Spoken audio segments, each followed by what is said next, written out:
Era um sonho dantesco, o tombadilho, que das luzernas a vermelho brilho, em sangue a se banhar.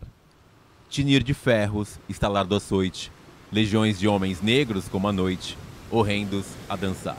Negras mulheres suspendendo as tetas, magras crianças cujas bocas pretas rega o sangue das mães. Outras, moças, mas nuas espantadas, no turbilhão de espectro arrastadas, em ânsia e mágoa vãs. E ri-se a orquestra, irônica, estridente, e da ronda fantástica a serpente faz doudas espirais. Se o velho arqueja, se no chão resvala, ouvem-se gritos, o chicote estala, e voam mais e mais.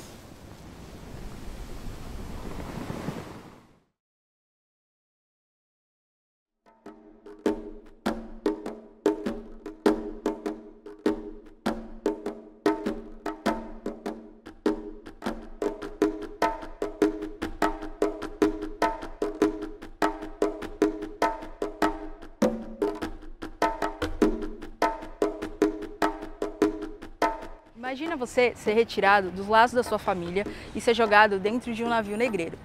Era nesse contexto que muitos africanos que foram escravizados no Brasil chegaram aqui. Essa viagem durava cerca de 30 a 40 dias e era um local totalmente sem luz, água e sem ventilação.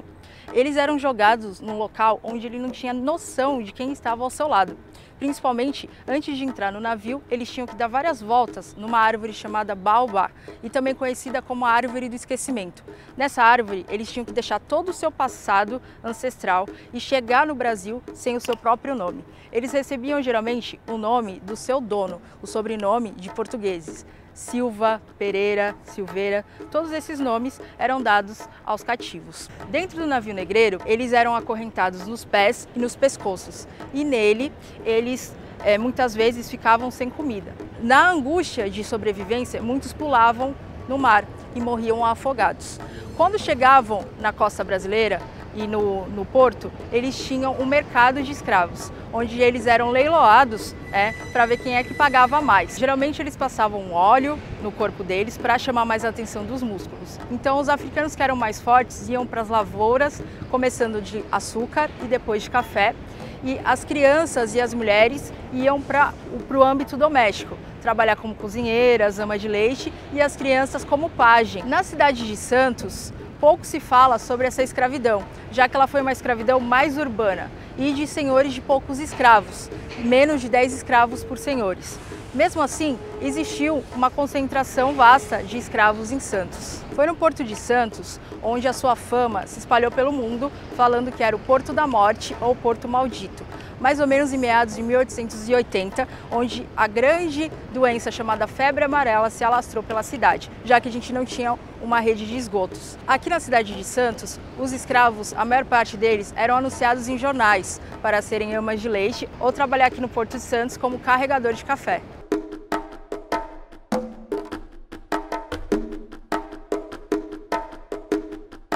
A única forma de resistência que nós temos na documentação santista é a formação dos quilombos, onde o quilombo mais famoso é o quilombo do Jabaquara, com o seu líder Quintino de Lacerda.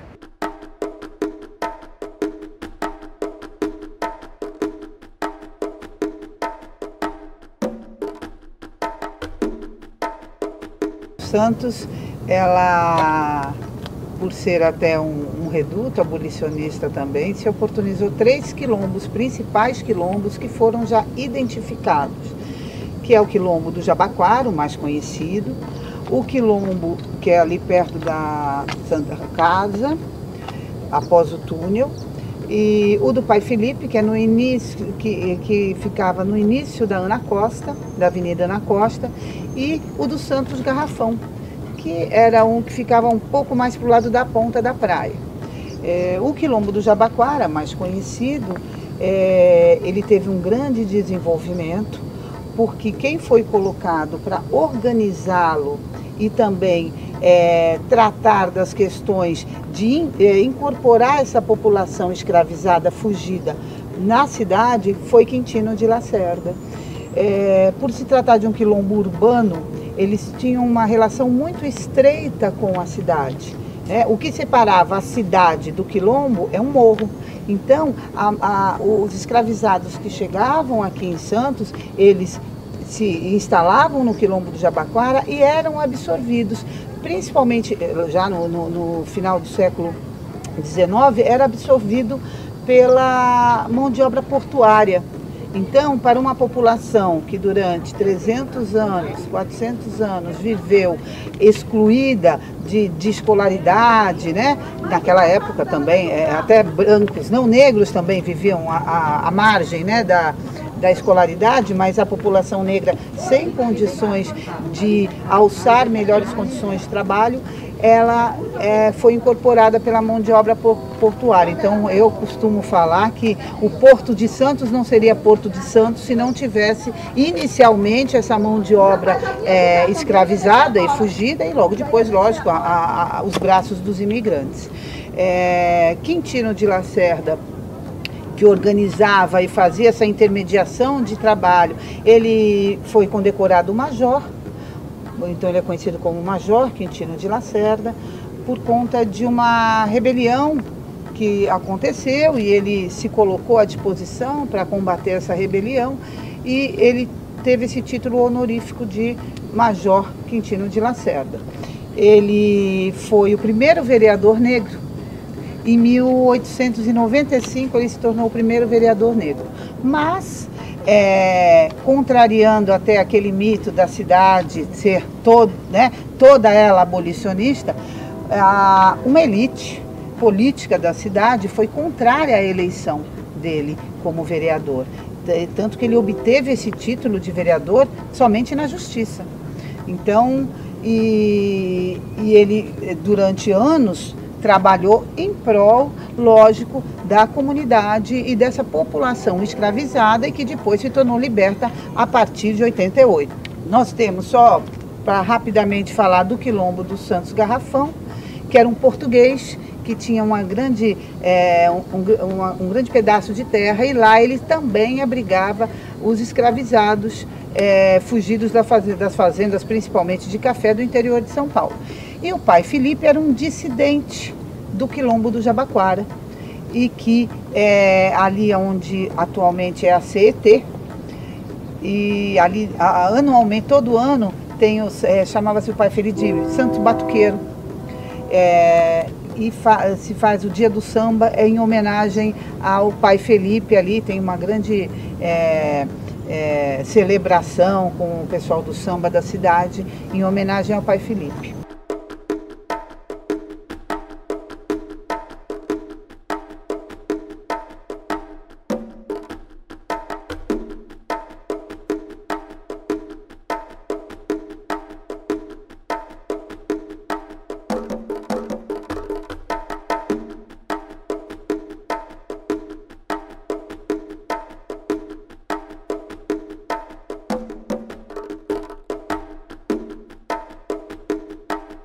A Praça dos Andradas ficou muito conhecida, principalmente com os fotógrafos de lambe-lambe durante a década de 60 e também os bichos preguiças que aqui habitavam. Então, durante a década de 60, todo mundo podia visitar a Praça dos Andradas. Porém, nem sempre foi assim. O local de praças de Santos sempre foi um local onde a elite podia participar de vários movimentos, de festas, conversas, enquanto o negro cientista não podia participar disso. No Código de Posturas, que era um documento da prefeitura, mostrava um pouquinho dessa lei, onde qualquer tipo de manifestação cultural africana era proibida nesse local. Então, por exemplo, fazer uma festa com samba, uma roda de capoeira, ou até mesmo falar um pouquinho mais alto era proibido. A Praça dos Andradas, ela foi construída em 1865 e também é considerada o primeiro jardim público de Santos. Antes disso, ela era apenas uma chácara onde era um lugar de passagem. Caso o africano escravizado estivesse na praça, ou na Praça Mauá, ou na Praça dos Andradas, e estivesse fazendo qualquer manifestação, como uma capoeira, ele corria o risco de levar 25 açoites e também podia ficar preso durante 24 horas. Já na Praça Mauá também tinha a presença do negro em Santos, porém não era de sociabilidade, era de trabalho. Como não tinha nenhum teatro em Santos, a Praça Mauá ela serviu de local de espetáculos, porém não tinha cadeiras. Então quem fazia esse trajeto de transporte com as cadeiras era o africano escravizado.